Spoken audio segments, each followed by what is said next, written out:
आणि अभिजित हे दोघं जण अंकिताबद्दल बोलतायत की तिचं एक नेचर वेगळंच आहे. चला तर बघूयात काय बोलतायत. तर इकडे हे दोघे बसलेले असतात आणि इथे यांची चर्चा असते अंकिताबद्दल. तर डीपी सांगतो की तिचं एक वेगळंच मत असतं, तिचं खेळण्याची पद्धत पण वेगळीच आहे. तर अभिजित म्हणतो म्हणजे काय, तुमचं कसं म्हणणं आहे? त्यावरती तो सांगतो की म्हणजे ज्यावेळेस पॅडीदादा गेले त्यावेळेस ती आज जाऊन रडली, त्यांच्याबद्दल काहीतरी बोलली आणि तिला रडू आलं. आता आपण सुद्धा त्यांची जाताना माफी मागितली, पाया पडलो की आमचं काही चुकलं असेल तर माफ करा.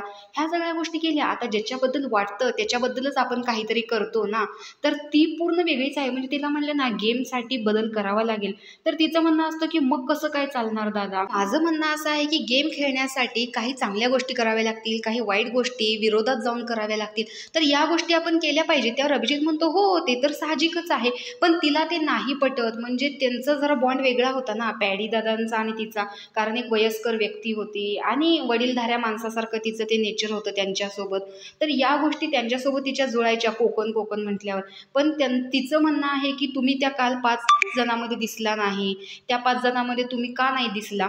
तर अशा पद्धतीने ती मला बोलत असते. तर अंकिता आणि डीपी दादा यांच्यामध्ये थोडंसं ना काहीतरी बिनसलेलंच असतं. त्याबद्दलच डीपी इकडे अभिजित बरोबर डिस्कस करताना दिसतोय. तर तुमचं मत डीपी आणि अंकिताच्या नात्याबद्दल काय आहे हे कमेंट बॉक्समध्ये नक्की सांगा आणि अशाच बिग बॉसच्या नवनवीन अपडेट्स पाहण्यासाठी आपल्या चॅनलला सबस्क्राईब करा. तोपर्यंत बाय.